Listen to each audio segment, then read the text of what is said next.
Здравствуйте.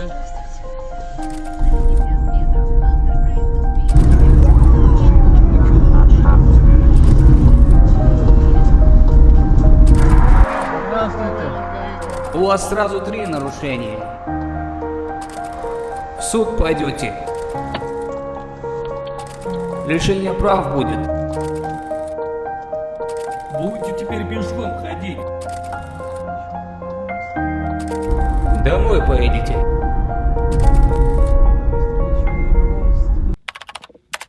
Арбаңыздар туғандар, жалпы бардыңыздарга ассаламу алейкум. Аким Кежи YouTube каналына қош келипсиздер. Аты жөнүм Гүлжигит болот. Москва шаарында Яндекс таксиде эконом тарифте иштейм. Бүгүн 22 июнь саат 11:12 болуп турат. Алдыдагы кызыктуу жана ошол эле учурда Гүлжигитке каршы кайгылуураак десем болот роликти көрөрдөн мурда мен силерге туугандар Атаман таксопаркын сунуштап кетейин. Бул паркты бардыгы эле билет, менин катталуучуларым. Парктын комиссиясы 2,5%, акчаңыздар 24/7 моментально, эч кандай чектөөсү жок, эч кандай комиссиясы жок, чечип алсаңыздар болот. Таксиге текшерүү полный пакет документ жасалат. Путевой лист, страховка, договор аренды, лицензия, жаңыдан чыгып аткандар үчүн кесартка жардам берилет. Таксометрден заправка бар, подключениясы Сити Мобилге жана Яндекске болот. Россиянын бардык аймактарына кошулуп иштесеңиздер болот. Эконом, доставка, комфорт плюс, там премьер, элит, бизнес, грузовой бүт улап беришет. Анан ар бир ай сайын кызыктуу жана акчалай розыгрыш ойнотулуп турат. Төмөндөгү телефон номерлер байланышка чыгып, Атаман таксопаркына ийгиликтүү кошулуп, аман эсен иштеп жүрө бериңиздер. Барыңыздарга ийгилик. Мына ушул жерден акырындык менен окуяны айтып баштай берейин, чоо жайын, кандай болгон, эмне болгон. И алдыда сөз түрдө видеоролик болот, жанагы видео регистратор полностью запись кылып алган. Вот.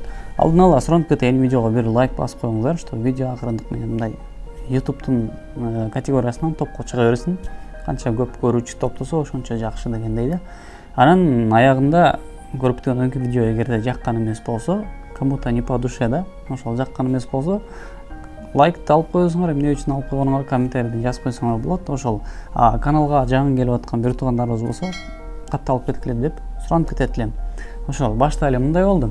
21 июньдан 22 июнга караган күнү түнү, точнее уже 22 июнга толук кирип кетет. Таңкы саат 2 түнү же таңы кимге кандай. 2ден очко жумушка чыккам, иштеп аткам, и примерно 6дан жок 5тен 36-37 өткөндө заказ түштү. Заказды алдым дагы, келатам, и ушул эмеден Зубовская деген көчөдөн Садовое кольцого чыгып солго кайрылышым керек. Зубовская көчөсүндө 3 полоса моундай турган болсо, оң жактагы крайний полосадан оңго кайрылат, ортоңку полосадан чыгып туруп мондай разворот кылмыш болуп туруп солго кетесиң, ошондой. И ортоңку биринчи полосадан только түз. Вот. Ошол. А мен эмне болгон билбейм, алаксып кеткенминби, келейтип ошол ортоңку эмес, сол жакта полосага, биринчи полосага туруп калып турмун. А мен негизи сол жакка кайрылышым керек эле. Вот. Сол жакта полосага туруп калып турмун, анан айла жок. Кеч дедим да, светофор жангандан кийин ошол полосадан солго кайрылып кете бердим. Солго кайрылып туруп примерно бир 200 метр айдагандан кийин эле алдыма жанагы встречкадан эле мондай эле полосаларды эле аралап өтүп түз. СГОлор менен мигалкаларын жандырып, сүйлөп бир нерсе кылып атып эме кылды. Анан чеккеге токтодум, ошол жерден анан келип жөн эле документтерин сурады, ар жак бер жак кылды. Ошол жерден видеону комментировать эткенге сөз да калбай калды. Коюп берейин, өзүңөр көрө бергиле. Орусча айтканда приятного просмотра вам.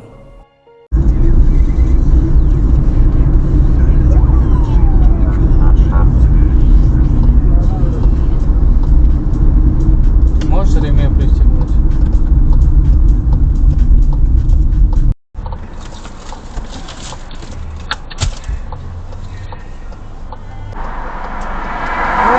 Здравствуйте. Города Москвы, моя фамилия Маркович. Водительские документы. Водительский.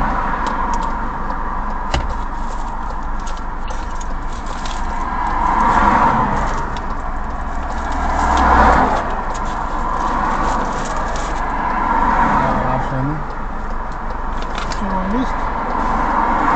Диагностическую карты и страховой полис. Так, вот он, страховой полис. И диагностическая карта.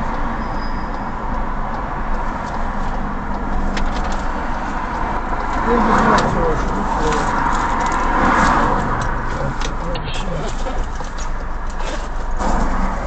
что нарушили, знаете? Нарушил? А что, нет? 4 нарушения сразу. Почему? Потому что я вот хочу вас послушать. Вы человек взрослый, опытный. Что вы нарушили?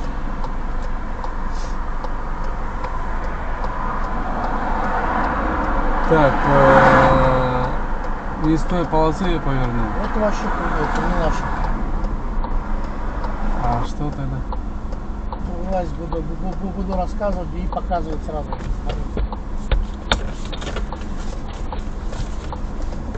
Смотри.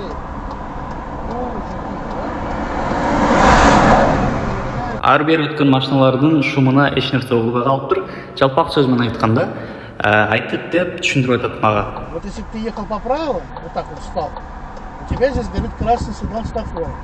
Стоп-сигнал. Стоп-линия. Это первое нарушение. Здесь ты когда едешь сюда, когда горит зеленый прямо, получается зеленый сигнал светофора для пешеходов.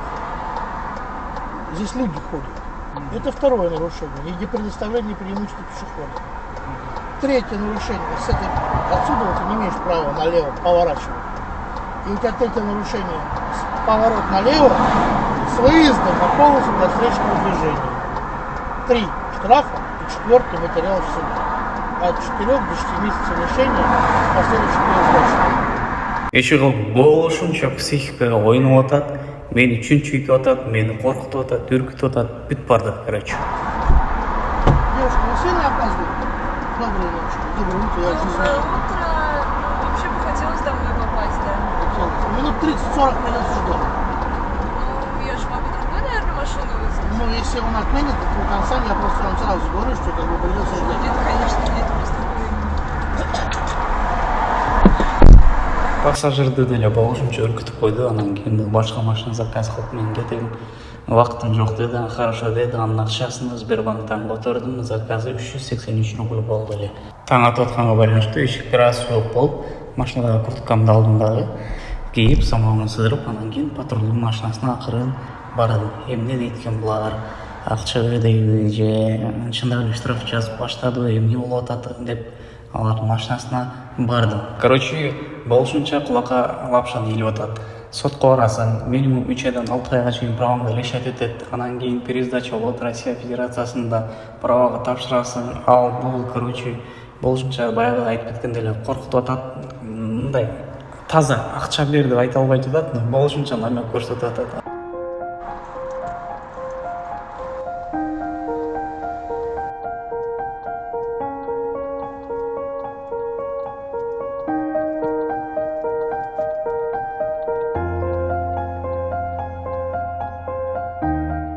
Видеонун жүрүшүндө анча-мынча көрүүчүлөрүбүзгө балким видео түшүнүксүз болуп аткан учур, себеп дегенде арт жактан мен алардын машинасында жөлөнүп туруп, алар менен сүйлөшүп аткан учурлар мындай үнү жок болуп калды. Ошону бир сыйра прокомментировать этип коеюн өзүм. И финал аягына жакындап келди, мен соңуну четко ясна кылып бүтөйүн. Так, туугандар, мындай болду. Өзүңөр жогоруда көрдүңөр, кыздын акчасын мен заказды завершать эттим, акчасын кайтарып бердим. Мен завершать этерден мурда сервис Яндекске чалып, эмне кылам мындай учурда деп билейин дегем.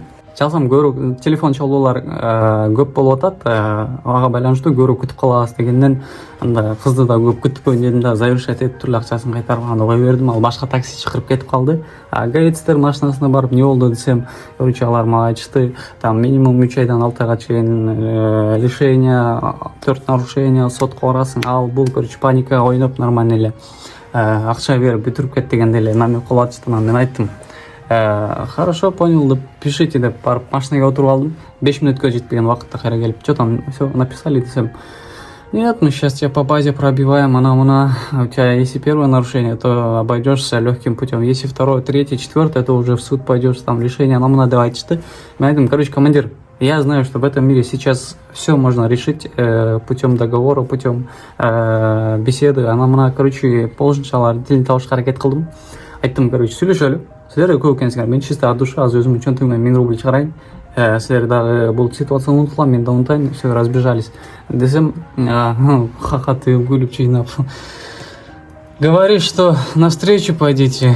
Хочешь навстречу пойти, а у вас всегда вот так. У вас любое нарушение, каждое нарушение 1000 рублей. Она мына деп, короче, баштағаннан айттым, командир, все тогда. Мне исход ситуации уже безразлично. Вот здесь я уже все надоело. Пиши, что хочешь деп тұрып, бардым да машинаның алдына тұрып телефон шұқылап, қайра машинаға отырып, машинадан соқпа көчеп телефон шұқылап, қайра бір уақыттан кейін чөп келіп тұрып, что там написали десем, дағы өздерінше сөйлеуші баяғылы әлі ситуация, сотқа барасың, лишение, оно тебе надо, разбирательство, время, ана мына деп, короче, дағы ақша бер дегендей маған. Жоқ, короче, пиши все, что хочешь деп, бері қарап тұрып алдым. Анда 2-3 минуттан кейін өздері бір-бірімен сөйлеуші дағы мені қарап, документтерді вообще беріп, на, это, оказывается, у тебя первое нарушение, поэтому тебе повезло, ана мына деп, қой беріп, кетішті, үшіншалық. Тарс, жеңілдедім, қуандым. Успокоился, короче, аяғым. Успокоился, потом машинаға келіп отырдым, алар кетішті. Мен де от алдырып, дальше уланттым дағы. Заказ алып, іште уланттым. Болады туғандар. Эми ойыңыздар жазып кетсеңіздер болады, эме үшін. Мен қыздың эмесин заказды завершать етіп кеткенім тура болды. Анан и плюс мелердің эмеси. Аяғында бұлар еще эме деді. Саға жаңағы штраф электронды почтадан келеді деді. Алдағы үшін қалып білбеймін. Келбей жөніне паника ойнап қойды ошкек. Поэтому ушундай болуп кетти исход ситуации. Сіздермен ушул жерден коштошуп кетейин. Жаккан болсо бир класс басып, комментарий жазып, каналга каталы элек көрүп тургандар каналга каталып кетиңиздер. Кийинки роликтерден көрүшкөнчө барыңыздарга ассаламу алейкум.